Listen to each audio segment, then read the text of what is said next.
शब्द हो रहा है, जो कुदरती शब्द हो रहा है, जो हमारा सहस्रार भेदन कर तुंकार तक जाता है, वो सत्य है। वैज्ञानिकों ने जब मादे का विश्लेषण किया तो उन्होंने पाया कि एक प्रकाश है जो निरंतर चक्कर काट रहा है और प्रकाश के अंदर एक आवाज आ रही है। आवाज काय में से आ रही है? प्रकाश में से। प्रकाश कौन है? देवी है, ज्योति है। शब्द कौन है? शिव है। इसको ही प्रणव, नाद या नाम कहा गया है। आजकल सारे विश्व में नाम का हल्ला मचा हुआ है, लेकिन ये नाम नहीं है। कोई एक मंत्र, कोई दो मंत्र, कोई तीन मंत्र, कोई चार मंत्र, कोई 5 नाम, कोई 6 नाम, कोई 10 नाम, कोई 7 नाम, ये नाम नहीं है। चारों तरफ हल्ला है कि जी नाम दान, नाम दान, नाम दान। ये नामदान नहीं है, ये मंत्र है। इसलिए स्वामी शिवदयाल सिंह ने सार्वजन छंदबद्ध में 337 नंबर पेज में ये वर्णन दिया है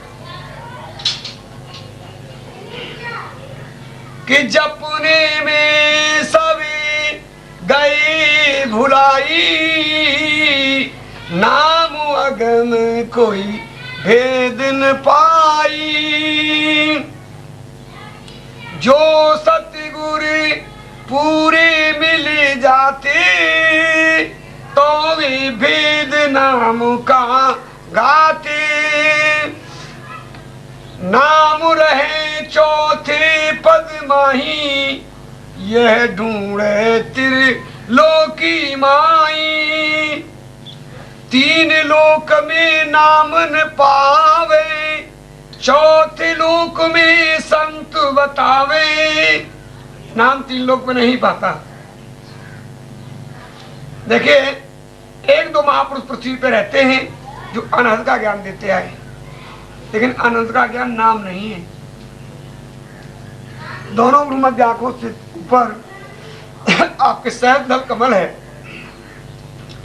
यहाँ झालर की और शंख की आवाज होती है और तारामंडल के दर्शन होते हैं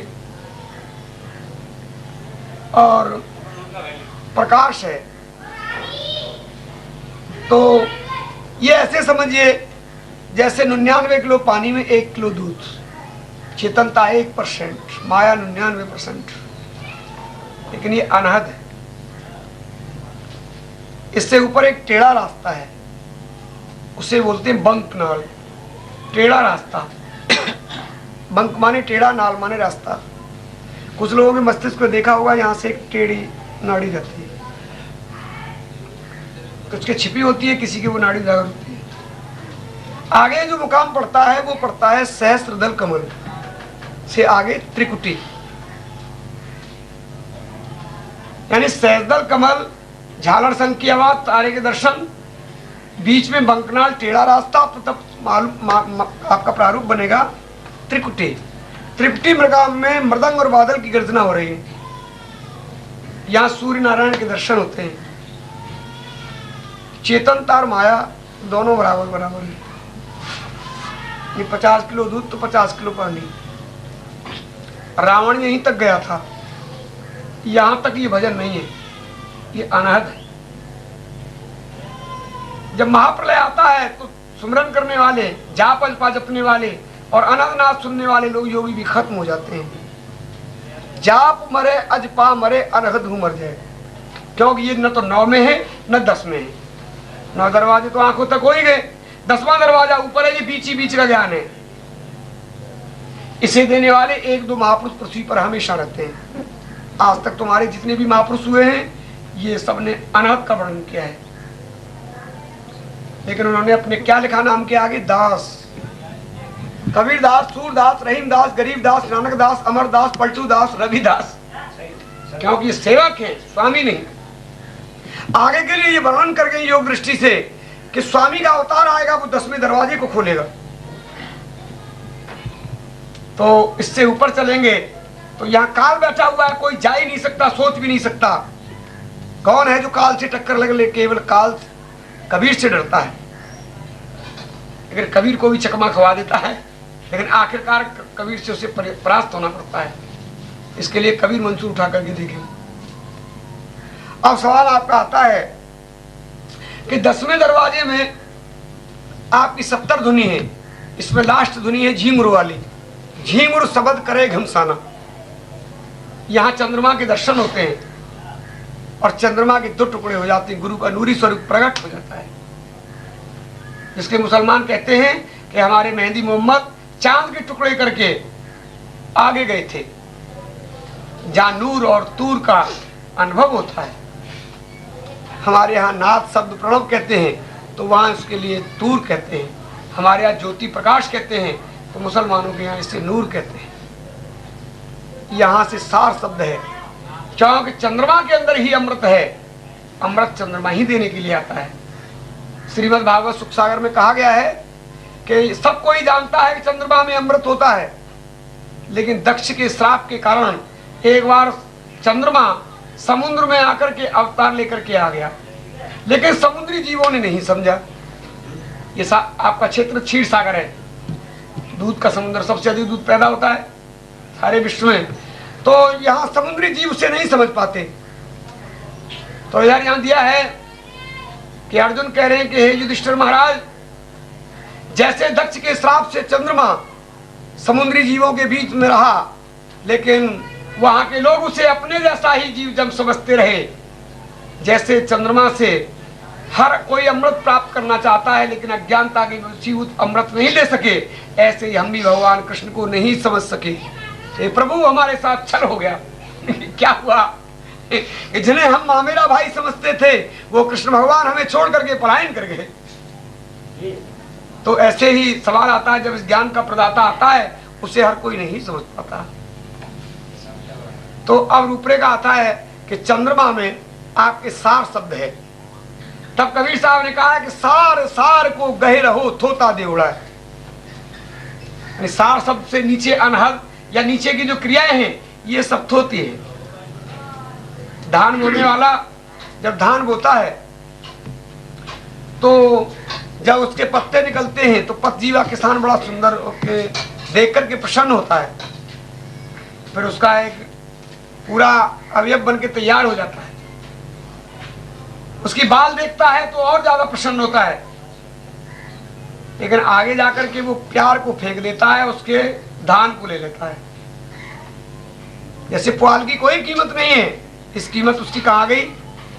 धान के अंदर। अब धान की भी कोई कीमत नहीं है, मशीन पे ले जाकर के उसको भी निकलवाता है। अब सवाल आता है कि आपका चावल निकल आया, कुछ लालमा कुछ पीलापन सफेदी लिए हुए, लेकिन अभी इसकी भी कोई कीमत नहीं है। फिर उसको दोबारा मशीन में डाला जाता है, या उसकी लालमा और पीलापन हटा करके आपका शुद्ध चावल बन जाता है, सफेद। तो यहाँ एक प्रारूप आता है कि जब तक चावल धान में तब तक उपजे आए, जग छिलका को तज निकर तो मुक्त रूप हो जाए। अब इसको हम अनुभवी वाणी से समझते हैं। धान का जब आप शाब्दिक अर्थ करोगे तो धा धन न, धा कहते दौड़ने के लिए, जाने के लिए, यानी जाइए नहीं, जो ना शब्द ना को शोध कर रहा है, धान दौड़िए नहीं, जाइए नहीं। तो ये अवस्था यहाँ दोनों भ्रू मध्य आंखों के बीच तक धान की है। अब इसलिए हमारे आपके यहाँ अनामिका उंगली से रोरी लेके जहाँ शून्य बनाते हैं कि यहाँ तक सब रोना ही रोना है, जीरो शून्य कुछ नहीं। अब अंगुश से लेकर के रोरी लेके सुषुम्ना नाड़ी को खींच रहे हैं। ये सुषुम्ना नाड़ी मूलाधार से लेके सहस्त्रार वेदन कर रही है। तो कहाँ चलो? यहां से उठो आज्ञा चक्र से और आप 10वें दरवाजे में चलो। इसमें बीच बीच में मत रुको अनाद में। कहाँ चलो? 10वें में चलो। तो नो दरवाजे परगट कीने 10वां गुप्त रखाया। 10वां दरवाजा हमारे आपके अंदर गुप्त है। महापुरुष वही है जीव का सदगति कल्याण करने वाला आत्मा लेवल से, जो हमें सार शब्द से कहता है। एक बार हमारे आज से करीबन 12 वर्ष पहले की बात है, एक भाई एक पर्चा लेके आए कि कबीर पंथियों ने एक प्रारूप निकाला है, ये पॉपुलर दिया है, मुझे दिखाया उन्होंने। इसमें लिखा है कि सार शब्द के बिना मुक्ति नहीं है, और सार शब्द को कबीर साहब के सिवा कोई दे नहीं सकता है, और सार शब्द को देने वाला भूपृष्ठ पर कोई है नहीं।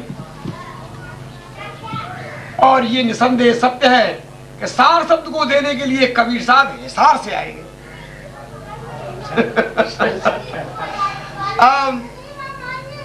बोले जी हिसार में वो तो पंथ बना करके बैठे हुए हैं कि कबीर साहब हिसार में आएंगे, वो लिख गए कि मैं हिसार से आऊंगा। अब सवाल आता है कबीर पंथी 10 करोड़ जन्म और बैठे रहे तो कबीर साहब उस हिसार में आएंगे ही नहीं। अरे हिसार का मतलब क्या है? जहां सार है। तो मैं आपको ये जगह बैराट बता रहा था, बैराट स्थली पर ही सार मिलेगा, तो यही हो गया ना हिसार। मैंने उनसे कहा कि सार शब्द का ज्ञान तो तुम्हारे यहाँ दिया ही जा रहा है। अरे एक पत्र लिख दो, उन्होंने फोन नंबर भी दिया, जो कोई हमें फोन से भी अवगत कराएगा तो हम उसे उचित इनाम भी देंगे। लेकिन उनके भाग्य में नहीं है बेचारे, किसी ने भी आप तक वहां फोन नहीं किया, न कोई पत्र डाला। वो इसी आशा में बैठे कबीर साहब आएंगे और कबीर साहब का खेल चल रहा है। तो अब सवाल यहाँ आता है कि 10वें दरवाजे में हमारे ध्वनि हो रही है झींगुर शब्द करे घमसाना। यहां से लास्ट ध्वनि झींगुर की है, यहां सार शब्द है। अब रूपक आता है कि यहां से जब हम ऊपर चलेंगे तो मुकाम पड़ता है भंवर गुफा का,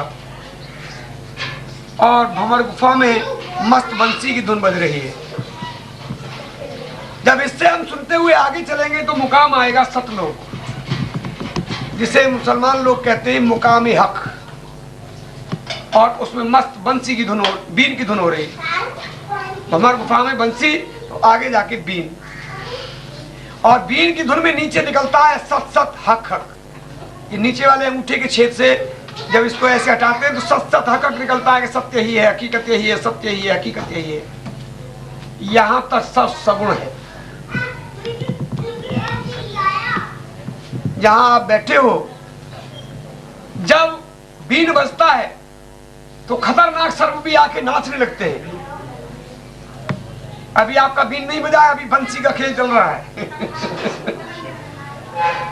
तो जब बीन बजेगा तो जो कहते हैं कि झूठ है, गलत है, तो वो सर्प रूपी मानव भी आकर के यहाँ नाचने लगेंगे, और वो ये कहेंगे जी ये सत्संग बंद मत करो, और ये अंदर का सत्संग भी हमें सुनाते चलो, और बाहर का सत्संग भी सुनाते चलो।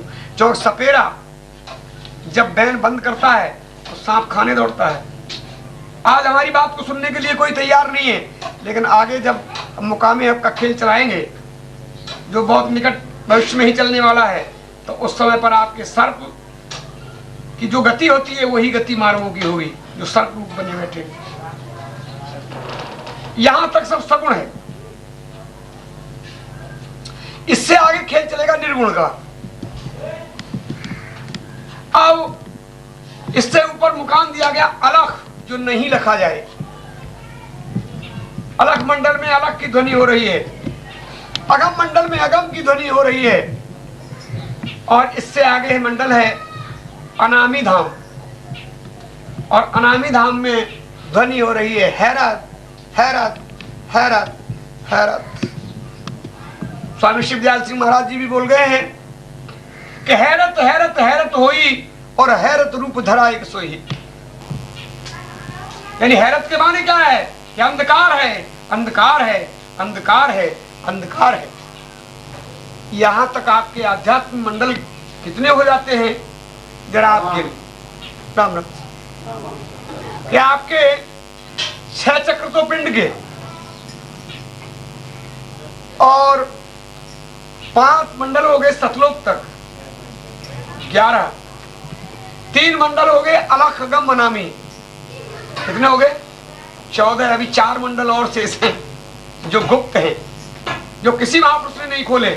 जब स्वयं स्वामी जी आएंगे तो खोलेंगे। आपके यहाँ से ये भेद 97 में खोल दिया गया है।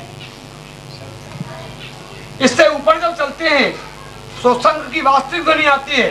सैदल कमल में जो ध्वनि आ रही है वो शंख की नकली ध्वनि है। बादल गर्जना होगी, इससे ऊपर पखावत जैसी आवाज आएगी, और लास्ट में जो ध्वनि आएगी चौथे मंडल की जो ऊपर है वो ध्वनि आती है तुंकार तुंकार तुंकार तुंकार तुंकार तुंकार तुंकार तुंकार तुंकार। यहां से आगे रास्ता कोई नहीं है। यहां आके साधक स्वयं शिव स्वरूप हो जाता है। जब तक हम तुंकार की ध्वनि पर नहीं पहुंचे हैं तब तक हम कैवल्य परम पद पर नहीं पहुंचे। अति दुर्लभ कैवल्य परम पद और वेद पुराण निगम आगमबद्ध। तो अब रूपक हमारा आता है कि सुषुम्ना नाड़ी जब खींचते हैं तो उसमें धान नहीं लगाया जाता, ऊपर क्या लगाया जाता है? चावल। चावल का जरा शाब्दिक अर्थ करो, चाव से लो इस ज्ञान को, क्योंकि ये ज्ञान चाव से यानी दिलचस्पी से लेने योग्य है। और चावल कोई बोलते हैं आपके अक्षत, और अक्षत का जब शाब्दिक अर्थ करोगे तो अमाने नहीं है छत माने छती, आप तुम्हारी छती नहीं है। तब ब्राह्मण लोग ये आपका पुनीत क्रिया करते हैं और यहां से ऊपर खींचते हैं। तो सवाल आता है ये ज्ञान चौथे लोक में दिया जाता है, 3 लोक में नहीं दिया जाता। आज जो लोग जगह जगह पर नामदान की ये प्रणाली चल रहे हैं, ये नामदान नहीं है, नामदान चौथे लोक में होता है। तो अब स्वामी जी की वाणी में क्या कह रहे थे कि 3 लोक में नाम न पावे, अरे चौथे लोक में संत बतावे। अब कह रहे जी 3 लोक में कौन है भाई जो जगह जगह अड्डे चला रहे कि 3 लोक में बैठा काल, अरे चौथे मेरे नाम दयाले। जितने भी ये महंत बना के बैठ रखे ये सब काल बन करके बैठा हुआ है। नाम दयाल जो पुरुष होगा चौथे लोक में आए। अब मार्ग का भेद बताऊं, अरे आंख खुले तो भेद